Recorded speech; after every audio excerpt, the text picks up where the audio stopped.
create a Windows 10 or Windows 11 password reset disk, go to your search bar and type Control Panel. Click on the Control Panel to open. Here, make sure to select View by Category. Click on User Accounts. And again, click User Accounts.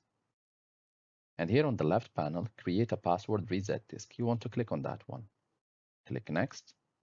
Choose the disk which you want to use as a reset disk. For example, I will just plug another USB flash drive. And let's see. So now I want to use the letter F, or the disk with letter F. If you don't see your disk, close and reopen again. I will select my drive. Next. Current user account password. And click Next. The operation takes few seconds. Click Next, finish. And this way you have created a password reset disk for your computer.